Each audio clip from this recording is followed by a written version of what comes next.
palabra que más asusta a las personas es la palabra juicio. Tanto así que en muchas iglesias no se predica acerca del juicio. Porque el juicio se tiende a pensar de que va a asustar a la gente. ¿Quién te dijo que el juicio es para asustarse? El juicio es esperanza. Sin embargo, el juicio está dentro de las profecías del libro de Daniel, no como condenación, sino como esperanza para el pueblo de Dios. ¿Ya escuchaste algún sermón en tu iglesia sobre el juicio? ¿Ya sabes de qué se trata el juicio? ¿Desde cuándo somos juzgados? ¿Por qué somos juzgados? ¿Y para qué somos juzgados? Bienvenidos. Está comenzando Biblia Fácil. Gracias porque todos los capítulos que estamos desarrollando aquí con ustedes es de gran bendición, no solamente para nosotros, sino para las personas que siguen el programa. Y nos alegra mucho ver el interés que ustedes muestran. Lo sé por las preguntas que ustedes hacen allí, a veces después del programa. Hay algunas cosas que no podemos contar para todos nuestros amigos, pero ustedes se acercan allí interesados en algunas cuestiones. Y si tú tienes alguna pregunta que hacer respecto a algún tema, no dudes en hacerlo ingresando a nuestro blog o a nuestro Facebook. Ya sabes que estamos en Facebook como Biblia Fácil. O ingresa a nuestro blog, nuevotiempo.org/Biblia Fácil. Entonces, vamos a interactuar, vamos a conversar a la luz de la palabra de Dios. El tema de hoy es tan importante porque hoy vamos a hablar acerca de un juicio celestial. ¿Ustedes ya escucharon algún mensaje en su vida, algún tema, algún sermón acerca del juicio? Resulta que muchas iglesias ocultan este tema, porque aquí nosotros tenemos una revelación especial y el diablo no quiere que el ser humano sepa acerca del juicio. Tanto así que para muchos la palabra juicio tiene una relación estrecha con fuego, ¿verdad? Cuando se habla de juicio, tiene idea de fuego, de condenación, de ira. Hoy vamos a ver que no. El juicio es un tema bíblico y solo debe tener miedo aquel que no tiene un abogado, igual que en un juicio terrenal. Cuando hay un juicio aquí en la tierra, si tú tienes un buen abogado, tú estás seguro, tú estás confiado. En este juicio celestial, nuestro abogado es Jesús. Primera de Juan 2:9 dice, hijitos míos, estas cosas os escribo para que no pequéis. Pero si ustedes pecan, abogado tenemos. Solo que ese abogado un día también será nuestro juez. Es por eso que ese abogado defenderá por un tiempo para después de defender, juzgar. No hay manera de engañar al abogado. Porque él estuvo dispuesto a defenderte mientras él era abogado.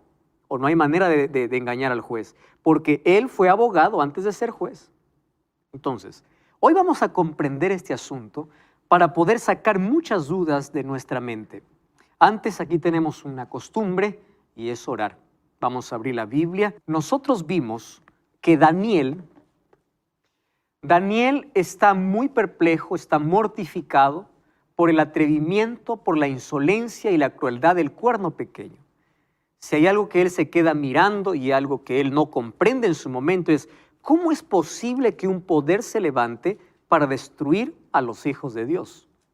Pero quizá la pregunta más allá de eso, la que Daniel se hizo y la Biblia no registra, es ¿por qué Dios lo permite? ¿Ustedes no se preguntaron alguna vez eso? Está bien, se levanta un poder porque estamos viviendo en un conflicto.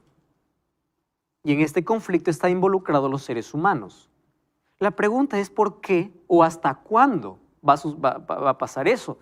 ¿Acaso los hijos de Dios no tienen un defensor? ¿Acaso están solos? Es por eso que en Daniel 7 se coloca el tema del juicio. Haciendo un breve repaso, nosotros encontramos que desde Egipto hasta Babilonia, el pueblo de Dios siempre fue esclavizado, fue perseguido, pero ninguno se atrevió a realizar tal insolencia como el cuerno pequeño. Y ya descubrimos aquí quién es el cuerno pequeño. ¿Quién es el que le explica a Daniel sobre el cuerno pequeño? Es un ángel. Cuando él pregunta, ¿y quién es él? Porque ahí en Daniel capítulo 7, allí él está preocupado y él pregunta, ¿verdad? En el versículo 16, y dice, me habló y me hizo conocer la interpretación de estas cosas. Hay un ángel que le interpreta. ¿Recuerdan ustedes que antes era Daniel quien interpretaba sueños? Ahora él está confundido y él pide ayuda. ¿Quién es el que le interpreta? Es un ángel que después vamos a ver que es Gabriel. Gabriel es el ángel que le enseña todas las profecías que él no comprende. Muy bien, el ángel le muestra de quién se trata y solamente colocando un argumento más. Ustedes saben que hablando del poder papal, no existió otro poder sobre la tierra que haya creído que tiene más poder incluso que Dios. ¿Y saben de qué incluso de un texto se toma? Mateo capítulo 16. Cuando Jesús le dice a Pedro, tú eres Pedro y sobre esta roca edificaré mi iglesia. Y le dice, yo te daré las llaves. ¿Qué significa llaves? Autoridad. Lo que ates en la tierra será atado en el cielo, lo que desates en la tierra será desatado en el cielo. Ustedes escucharon de ese texto. Pero si vamos al contexto, vamos a encontrar lo siguiente. Que Jesús, antes de decir eso a Pedro, él hace una pregunta para todos sus discípulos. ¿Cuál es la pregunta? ¿Quién dicen los hombres que soy yo? Entonces uno dice que eres Juan, otro dice que eres Elías, etc. Ahora, ¿ustedes qué piensan de mí? Pedro levanta la mano, porque él siempre habla, y dice, tú eres el Cristo. Ahora, presten atención a la interacción que tiene. Tú eres el Cristo, el Hijo del Dios viviente. ¿Quién está hablando? Pedro a Jesús. Muy bien. Y Jesús le dice, bienaventurado eres Pedro, porque no se te reveló ni carne ni sangre, etcétera, etcétera. ¿Verdad? Ahora le dice, tú eres Pedro, ojo la conversación. Pedro le dice, tú eres, ¿qué le dice? Tú eres el Cristo. Ahora Jesús le mira a Pedro y le dice, tú eres Pedro. Recuerden que hay un diálogo de dos. Tú eres Pedro. Y sobre esta roca, ¿quién se refería? A lo que Pedro estaba diciendo, tú eres el Cristo. Entonces le dice, tú eres Pedro. Hay una palabra griega que nos ayuda a la mejor comprensión. La palabra Petro y la palabra Petra. Petro es una piedra pequeña, Pedro. Petra es la piedra mayor. Entonces le dice, tú eres Petros, Petro, en griego. Y sobre esta Petra, solo que en el español no se nota esto, sobre esta Petra no está haciendo referencia de Pedro, sino sobre Cristo mismo. Tanto así que el mismo Pedro dice que la piedra angular de la iglesia es Cristo. Jesús no podría fundar su iglesia sobre un ser humano. Entonces, ¿qué autoridad tiene un ser humano para ser fundar una iglesia si negó a Cristo? Y después de esa conversación, Pedro le impide para que Jesús vaya a Jerusalén. ¿Y saben qué le dice Jesús? Apártate de Satanás, porque ahora estaba siendo usado por el diablo. Entonces, ahí viene la confusión. No está diciendo que Pedro es la roca. Está diciendo, esta Petra, que es Cristo, esta piedra, sobre esta piedra edificaré mi iglesia. Cuando dice te daré las llaves, está hablando de autoridad. Ahí a Pedro está dándole una responsabilidad que no es específicamente para Pedro, sino para toda su iglesia, en cuestión de disciplina. La iglesia tiene autoridad para poder atar y desatar en asuntos de disciplina, es decir, para admitir o poder sacar, disciplinar a sus miembros. Por eso dice, lo que ates aquí será atado arriba. No está dando la autoridad a un hombre, sino a toda su iglesia. Pero ellos se toman de ese texto y dice, y les voy a decir de qué manera lo hacen. Gregorio VII inició su pontificado diciendo, yo tengo derecho a deponer reinos, atar y desatar, construir y destruir. Y tanto así que fue el primer papa en destronar realmente a reyes. Ustedes sabían que él depuso al emperador Enrique IV. Enrique IV tuvo que cruzar los Alpes en invierno en el año de 1077, descalzo, porque estaba en penitencia y el Papa le dejó esperando 4 días afuera antes de que lo atienda en pleno invierno, solo para pedirle perdón. ¿Y solo por qué? Porque él decía, yo hago lo que quiero. Dios me ha dado a mí la autoridad de atar y desatar, yo pongo y depongo reyes. ¿Qué les parece? Ahora, lo mismo hizo Alejandro III. Depuso a Federico, que era el rey de Alemania. Él se fue a pedir perdón y miren lo que sucedió. Al llegar al emperador, a la presencia del Papa, dejó caer su manto imperial y se arrodilló poniendo su pecho a tierra. Alejandro avanzó y se puso en pie, el Papa, sobre el cuello de Federico, mientras los cardenales gritaban, tú aplastarás al león y al dragón. Al día siguiente, Federico besó los pies de Alejandro, condujo el caballo del Papa mientras él iba a la misa solemne en su palacio. El papado había crecido tanto a una grandeza y poder que nunca antes alcanzó.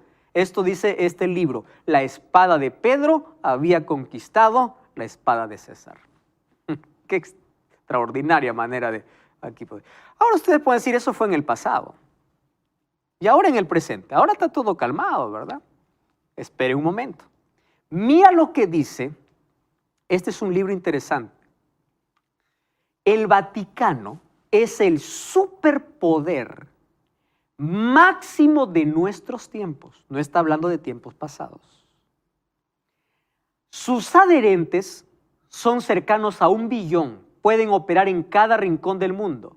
De allí la importancia de que cada gobierno pueda tener al Papa como un socio. ¿Están entendiendo eso? A nadie le conviene pelearse. Porque recuerden que él no solo es líder religioso, él también es líder político. No se olviden de eso. Entonces, a cualquier gobierno le conviene tener a él como socio. Las políticas del Vaticano son dirigidas por el Papa, quien no tiene parlamento, ni Congreso, ni Senado, que limiten sus decisiones, poderes o políticas. Es un gobernante autocrático absoluto en el más sentido de la palabra. Es por eso que este poder, según Apocalipsis 13, se levantará en un poquito más de tiempo, como lo vamos a ver en las próximas profecías. Y el libro de Apocalipsis lo narra de una manera extraordinaria. Ahora fíjense, Dios mostró a Daniel desde un comienzo que el 4.º reino tendría 2 fases. Roma imperial o Roma pagana y la Roma papal. Recuerden que Roma quedaba ¿hasta dónde? Hasta los dedos. Es decir, algo de Roma queda hasta el final de los tiempos, según el sueño de Nabucodonosor. Entonces, una era la Roma de los Césares y cuando salieron los Césares del escenario, ¿quiénes entraron? Los papas. Un reino cristiano perseguidor de cristianos, porque dice ser cristiano, ¿correcto? Tanto judíos como cristianos pasaron por persecuciones imperiales y papales con el pretexto de eliminar la herejía. ¿En qué consistía la herejía? En no obedecer al Papa. Porque aquellos que desobedecían leían la Biblia. No lo obedecían. A eso, como los llamaba, herejes. Crueldades de las cruzadas, horrores de la Inquisición, fue la manera como hizo guerra a los santos hasta quebrantarlos. Daniel 7 me presenta muchas características. Yo puedo así nada más un vistazo darle. Mire, surgió de la 4ª bestia, que es Roma, es decir, ocupó el trono de Roma. Apareció después de los 10 cuernos. Este apareció después de los 10 cuernos. Diferente de los otros, claro, porque este es religioso y político. Por eso es diferente. Los demás solamente eran políticos. Parecía más grande que todos. Es claro. ¿Por qué parece más grande? Se tornó poderoso y absolutista. Arrancó 3 reinos. ¿Se acuerdan que para que nazca tuvo que sacar a los visigodos, ostrogodos y vándalos? Habla blasfemias contra Dios porque dice ser el vicario de Cristo. Guerra a los hijos de Dios a través de la cruzada y la Inquisición. Cambió los tiempos y la ley. Cambió el sábado y la adoración a las imágenes. Reinó por tiempos y medio tiempo. 1260 años. Poder absolutista. Y los alcances de la visión, dice, son para el tiempo del fin. ¿Por qué les presento esto? Porque hay algunos que dicen, ese no es. Es un rey que apareció allí en el siglo VI, V, antes de Cristo, llamado Antíoco. Vamos a ver si cuadra en la profecía. Antíoco surgió de la 4ª bestia, mentira, porque él es griego. Él no surgió de Roma. Número 2, ¿apareció después de los 10 cuernos? No. ¿Saben por qué? Porque él ya no existía, él ya había muerto. ¿Se dan cuenta cómo algunos tratan de decir, ah, no, lo que trata aquí es de fulano de tal, pero sin darse cuenta de que las evidencias bíblicas no cuadran con este personaje? Siguiente. Surge derribando a 3. Antíoco no derriba a ninguno para poder reinar. Se hizo más grande que los otros. El pobre Antíoco no llegó a ser ni siquiera más grande que su padre. ¿Y cómo va a ser el cuerno pequeño? Persigue al pueblo de Dios. Antíoco atacó a los judíos, pero nunca los venció. Más bien fue vencido. Entonces no cuadra. Blasfemó contra Dios. Él no conocía la verdad. Jesús dijo que la abominación espantosa sería futura a los días y Antíoco ya estaba muerto. La profecía dice que este poder sería hasta el tiempo del fin. El pobre ya está muerto hace mucho tiempo. El cuerno pequeño es un reino. Este solo es un personaje histórico. Las demás profecías amplían al cuerno pequeño. La pequeñez de su vida no encaja en la realidad. Entonces, con certeza, él no es el cuerno pequeño. Por más que allí, ¿verdad?, los dispensacionalistas digan, no, eso ya fue. Ahí está la evidencia, totalmente bíblica. Muy bien, en ese escenario, miren lo que acontece. Daniel capítulo 7, versículo 9, dice así, estuve mirando hasta que fueron puestos y tronos. Wow. ¿En qué momento? Después que este poder, ¿qué cosa hizo? Habló contra el Altísimo, persiguió a los santos. ¿Recuerdan ustedes cuándo terminó la persecución? 1798. Ahora, miren, después de esto, yo estaba mirando y fueron puestos tronos y se sentó un anciano de días. Cuando habla de anciano de días, no está hablando de alguien que tiene edad avanzada. La palabra anciano en la profecía significa majestad, respeto, eternidad, sabiduría. Eso significa anciano. Número 2, dice, su vestido era blanco como la nieve, demuestra su pureza, su santidad.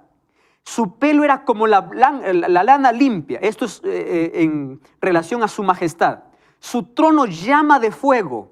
Ustedes saben que el fuego siempre está en relación con la presencia de Dios. ¿Recuerdan cómo se apareció Dios a Moisés? En una zarza de fuego. ¿Recuerdan cómo Dios guió al pueblo de Israel en el desierto? Dice, en el día una nube y en la noche, ¿qué cosa había? Una columna de fuego. Aquí representa la gloria de Dios, la presencia de Dios.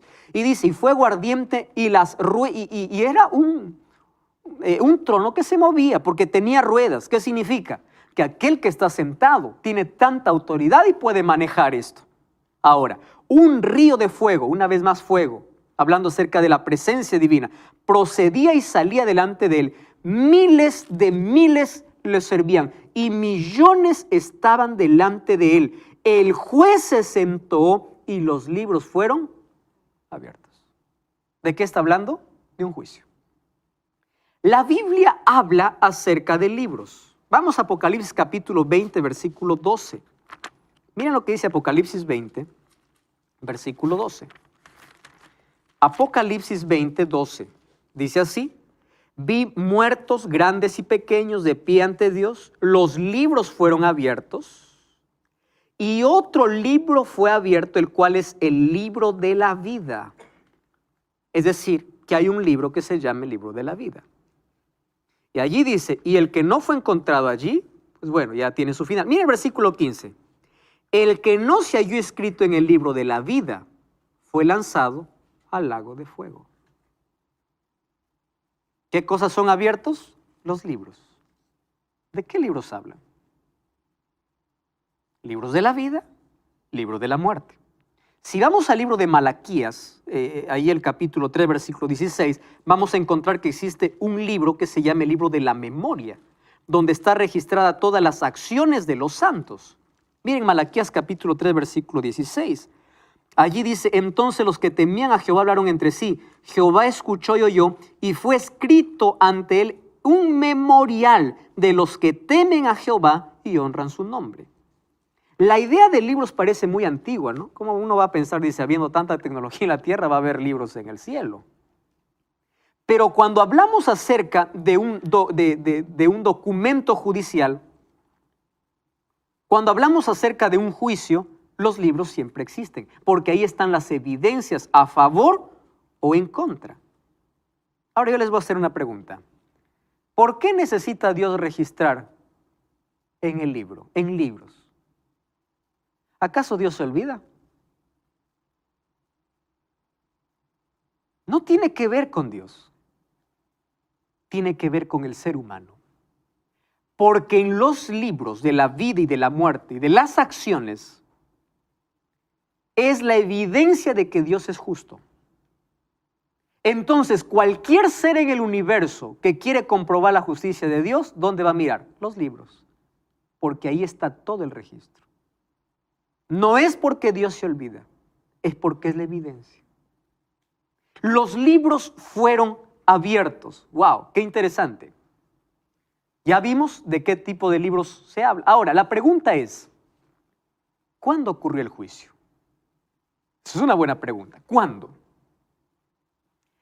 Hay muchos que predican y dicen que el juicio de Dios se hizo en la cruz, porque toman un texto de Jesús que dice, y el juicio ha llegado, ¿verdad? El juicio llegó a este mundo. Solo que cuando habla de juicio está hablando de un juicio de condenación, porque Cristo vino y no le recibieron. Pero cuando hablamos de este juicio celestial, no fue hecho en la cruz. Y les voy a demostrar por qué. Miren lo que dice capítulo 17 de Hechos, versículo 31. Hechos, capítulo 17, versículo 31. Vamos al Nuevo Testamento. Hechos, capítulo 17, versículo 31. Allí dice así. Por cuanto establecido un día en el cual juzgará al mundo con justicia, por aquel varón a quien designó, acreditándole ante todos al haberlo levantado de los muertos. ¿A quién está haciendo referencia? A Cristo. Ahora, fíjense, Hechos de los Apóstoles fue escrito después de la muerte de Jesús. Los evangelios fueron escritos 30, 40 años después que Jesús se fue al cielo. Y si el juicio se hubiese hecho en la cruz, entonces ellos no dijeran juzgará. Hubiesen dicho, ya ocurrió. Miren el otro texto. Vamos a Hebreos capítulo 10. Hebreos capítulo 10, versículo 30. Este texto es muy importante. Hebreos capítulo 10, versículo 30. Allí dice así, Hebreos 10, 30. Conocemos al que dijo, mí es la venganza, y yo daré el pago, dice el Señor. Y otra vez, el Señor juzgará. ¿Qué tienen en común estos tres textos? Número uno, que los tres textos están en el Nuevo Testamento, después de la muerte de Jesús. ¿Correcto? Número dos, los tres dice, juzgará. Es decir, ¿en qué tiempo colocan el juicio? En tiempo futuro. Entonces con eso desechamos de que el juicio se dio en la cruz. El juicio se dio después. ¿Y en qué momento podemos situar el juicio? Entonces miren, vamos a prestar atención. Babilonia, ¿quién sigue? Medo-Persia, ¿quién sigue? Grecia, ¿quién sigue? Roma. Roma imperial y Roma papal. Después de eso, dice Daniel capítulo 7, se sentó el anciano de días y se dio un juicio. ¿De qué tiempo está hablando? Después de la persecución, después de que habla insolencias, después de que cambió la ley, después de eso, se sentó el anciano y los libros fueron abiertos. Quiere decir que el juicio comenzó poco después de 1798. Porque en 1798 terminaron las persecuciones. ¿Ustedes están comprendiendo? No se trata de la cruz, sino de un juicio que está en la siguiente secuencia. De regreso, esto es Biblia Fácil, hoy estudiando el libro de Daniel. Tenemos un regalo para ti, una revista hecha para ti. Totalmente gratis puedes recibir esta revista si lo solicitas a través de un WhatsApp. Más 5512 98 100 14 60. Puedes llegar totalmente gratis a tu mano si vives dentro de Sudamérica. Si vives fuera de Sudamérica, en cualquier país del mundo donde ves este programa, puedes descargar este curso bíblico, esta revista. Tú puedes ingresar a estudielabiblia.com. y ahí estudiar con nosotros la Biblia. Esto te va a ayudar mucho a comprender aquello que aquí en esta temporada estamos hablando acerca del libro de Daniel. Hoy estamos hablando acerca del juicio. Y hasta aquí ya nosotros vimos en qué momento el juicio, ¿verdad? En qué momento el juicio se plantea. No es en la cruz, sino después de la cruz. Según Daniel capítulo 7, dice que después que haya un poder que persiga a los hijos de Dios, entonces habrá un juicio. En Daniel 7 la secuencia es Roma pagana, Roma papal, juicio, y después del juicio, ¿qué cosa viene? El reino a los santos. ¿Qué significa el reino a los santos? Que los redimidos, es decir, los que pasan este juicio, ¿dónde van a estar? En el cielo. ¿Por qué tienen que pasar por un juicio aquellos que van al cielo? Escuchen lo siguiente, esta es la verdad más linda que tenemos que entender. La Biblia dice así: porque de tal manera amó Dios al mundo. ¿Recuerdan ese texto? San Juan 3:16. Que ha dado a su Hijo unigénito. Para que todo, ¿qué significa todo? Dígame. Todo. ¿Hay alguna otra definición para todo? No. ¿Qué es todo? Y todo. Todo aquel que en Él cree no se pierda, mas tenga vida eterna. Wow. El texto me dice, creo en Jesús. Por eso hay tanta gente que dice, creo en Jesús, amén, aleluya, creo en Jesús. Viven como quiera, creo en Jesús. El juicio determina si aquel que dice creer en Jesús es idóneo para el cielo. Por eso es necesario el juicio. Aquí se determina, porque en el mundo hay millones que profesan ser cristianos. Dice cree, yo creo y punto final. ¿Qué importa hacer otras cosas? Cree y punto. Vamos a ver, miren aquí en este juicio entonces se determina quiénes van allí al cielo. Solo que hay una noticia linda. Y esa noticia, mis amigos, es que el juicio no debe asustar a los hijos de Dios. ¿Por qué? Porque el juicio no es en contra del pueblo de Dios o de los hijos de Dios. El juicio es a favor. ¿Por qué a favor? Porque en este juicio hay alguien que te defiende. ¿Quién es el que defiende? Jesús.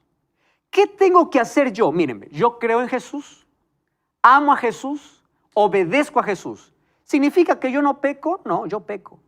Caigo, pido perdón a Jesús, continúo. Caigo, pido perdón, continúo. Si el Señor me justifica, vivo en santificación, es decir, vivo en obediencia a Dios. Me caigo, me levanto, me caigo, me levanto. Él es mi abogado. Él me va a salvar porque yo dependo de Él. Pero es diferente decir, creo en Jesús, pero yo hago con mi vida lo que quiero. Eso determina el juicio. Por eso, los hijos de Dios no tienen miedo porque es a favor. En este juicio, si hay un acusador que es el diablo, hay un abogado que es Jesús que dice, no, Él ya vino a pedir perdón, yo morí por Él. Pero ¿cómo te va a defender si tú no te vas al abogado? No puede. Ahora fíjate una cosa, Daniel 7 habla del juicio y Daniel 8, que será el próximo capítulo, habla de purificación. Estas dos palabras son asociadas o son sinónimos.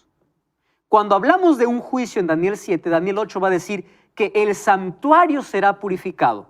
Cuando habla de santuario ya no habla del santuario eternal, porque el santuario eternal hace años que ya fue, más de 1700 años que fue destruido.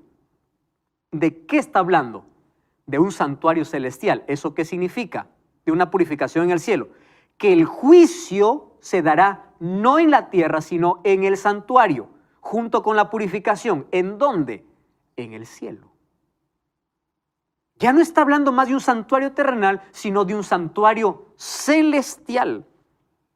Los judíos asociaban muy bien esto, porque para ellos tenían un día que se llamaba el Yom Kippur, día del juicio o día de purificación. Y ellos cuando se encontraban, se decía que tu nombre sea hallado en el libro de la vida, porque ellos entendían que en el cielo hay un santuario celestial y que las cosas que hacían en la tierra era solo una copia de lo que existía en el cielo.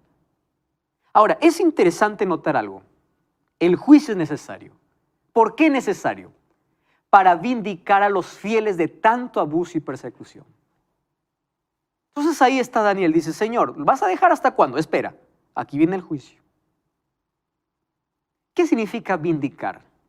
Restaurar, proteger, defender. ¿A quiénes? A los fieles de tanto abuso y persecución. Número 2, señalar la culpabilidad de sus perseguidores que pretenden ser el pueblo de Dios. ¿Recuerdan ustedes que quien persigue también dicen ser religiosos? Entonces, en este juicio se determina quién cree en Dios y quien dice creer, pero no es del pueblo de Dios. Aquí se define. Por eso, defiende a los fieles y ¿qué cosa hace? Señala a los culpables, a los que dicen ser, pero no son. Son juzgados el agredido y el agresor. Es decir, ambos son cristianos, claro. Recuerdan el cuerno pequeño, se dice ser cristiano, los perseguidos también son cristianos. Este juicio es revelado en la Biblia en 3 etapas. Y esto es importante, miren. En la Biblia nosotros encontramos el juicio en 3 tiempos diferentes. En el próximo capítulo vamos a darnos cuenta que este juicio inicia en 1844. Lo vamos a hacer con evidencias bíblicas. Allí comenzaba el juicio investigador. ¿Hasta cuándo? Hasta poco antes de la segunda venida. ¿Saben hasta cuándo? Hasta que la gracia se cierre en el cielo.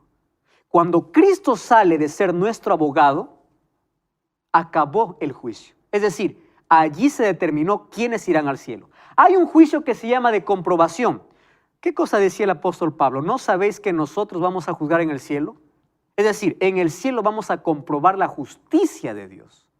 Ahí vamos a preguntar, ¿y por qué no se salvó fulano de tal? ¿Por qué se perdió él? Si él era tan buena persona. Entonces tendremos acceso a ¿qué? A los libros. Y los libros nos dirán por qué se perdieron, por qué se salvaron. Esta es la mayor evidencia, por eso es necesario que ocurra este juicio. Y la parte final del juicio es el juicio de ejecución. ¿Qué significa ejecución?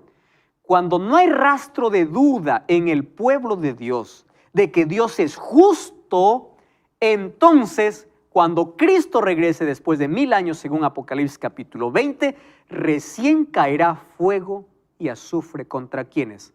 Contra los malvados y Satanás y sus ángeles. Cuando se piensa en juicio, rápidamente nuestra mente va ¿a dónde? A esto, al fuego, sin saber que hay etapas en este juicio. ¿En qué etapa de este juicio estamos viviendo? Aquí. Por eso Hebreos dice, acerquémonos confiadamente ante el trono de la gracia para encontrar oportuno socorro. Porque hoy hay gracia, hoy hay perdón, hoy hay salvación. No toda la vida va a ser así. En algún momento nuestro abogado se va a convertir en juez cuando salga del lugar santísimo. Los que pasan por este tribunal son el pueblo de Dios, cristianos en su totalidad, y los que pretenden ser cristianos, pero no lo son. Ahora, ¿qué dice el versículo 17 de San Juan? Mas el que no cree ya ha sido condenado. Es por eso, las personas que no creen en Dios no pasan por el juicio. ¿Por qué no pasan por el juicio?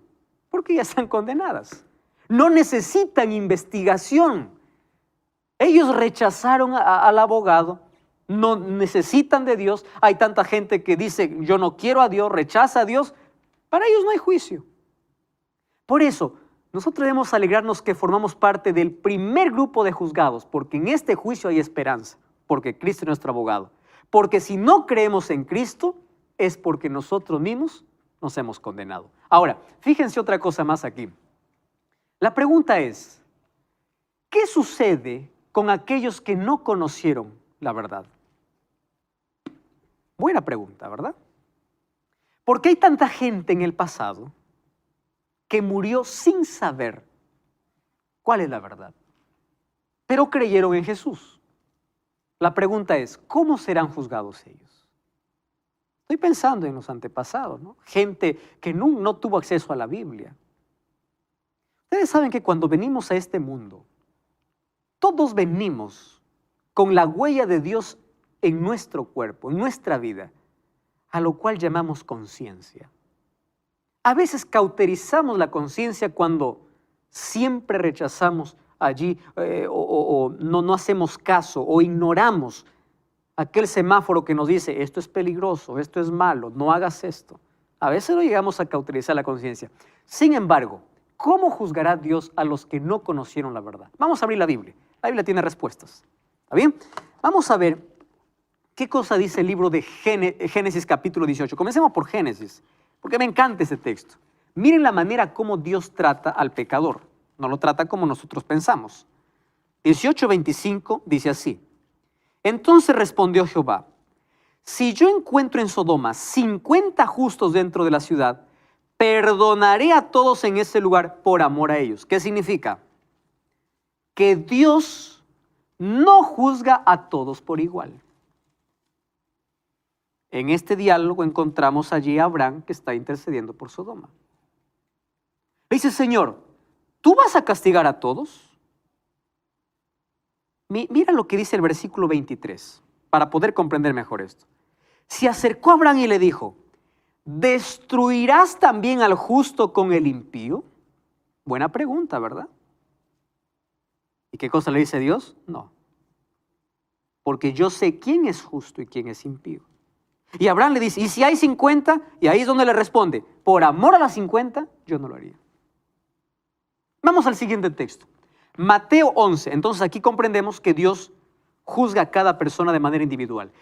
Mateo capítulo 11, versículo 21 y versículo 22. Mateo capítulo 11, versículo 21 y versículo 22. Dice así, 11, 21. Ay de ti, Corazín, ay de ti, Betsaida.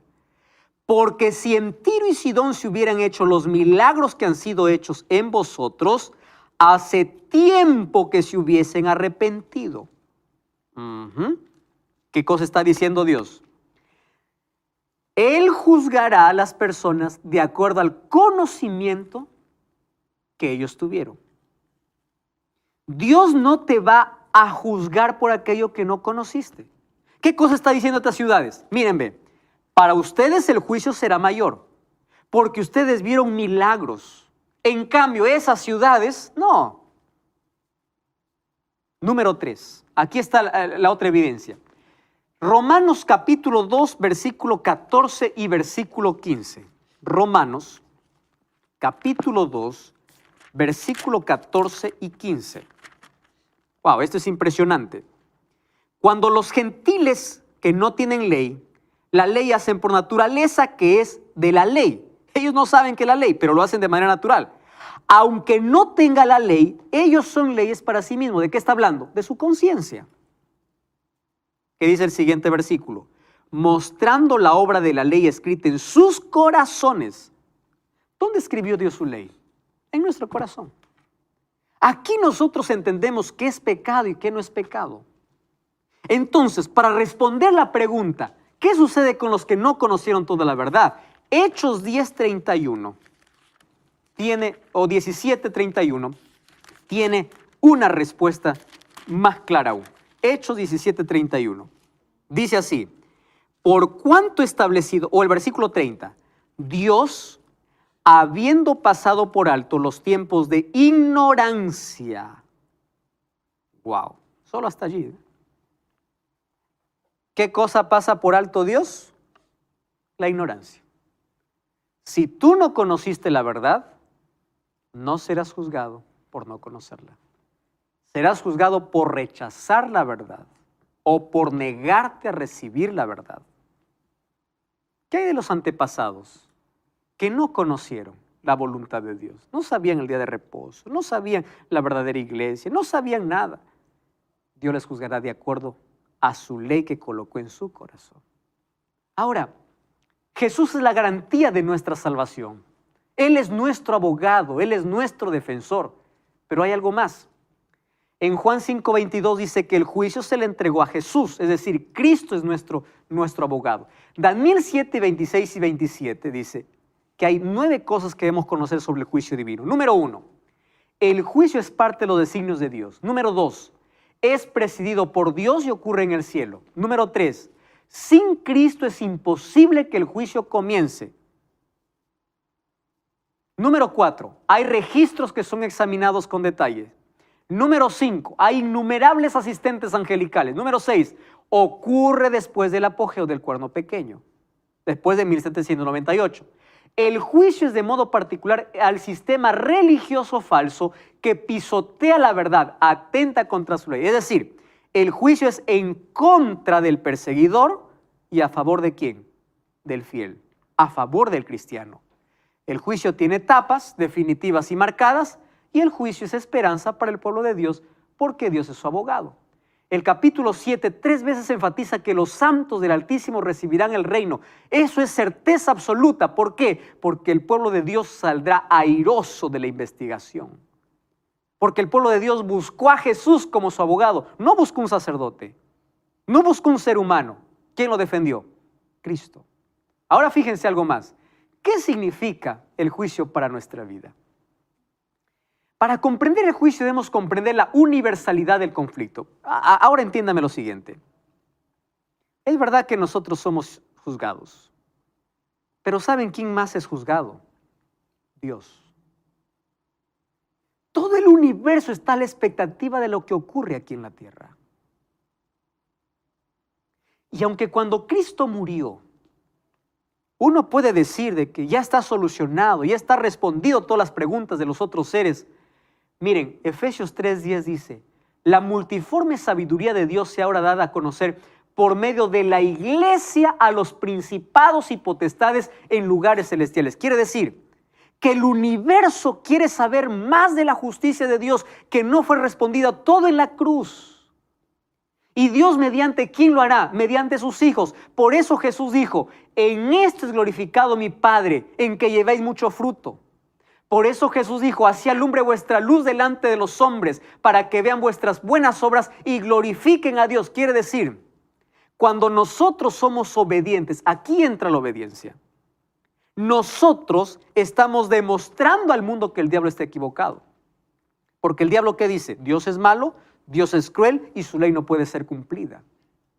Es por eso que cuando nosotros hacemos las cosas por amor y somos obedientes a Dios, estamos no solamente nosotros pasando bien el juicio, sino también Dios es declarado justo. Ustedes recuerdan cuando David hizo una oración, límpiame de mi maldad, lávame de mi pecado. Y allí dice, para que seas conocido como justo. Ahora fíjense algo más importante. Mientras este juicio ocurre en el cielo, en el pueblo de Dios debe desarrollar un carácter de obediencia. Es decir, mientras nuestro nombre pasa por ese juicio, nosotros aquí en esta tierra tenemos que tener un carácter que glorifique a Dios. Porque nosotros aquí somos la evidencia ante el mundo de que Dios es justo. Querido, el juicio no debe asustarte, a menos que rechaces a Cristo. El juicio es en tu defensa. El juicio es a tu favor. Hoy tú puedes ir a Cristo y aceptar como tu Salvador, como tu abogado, y Él te va a defender. ¿Sabes cuándo inició este juicio? Veremos en el próximo capítulo.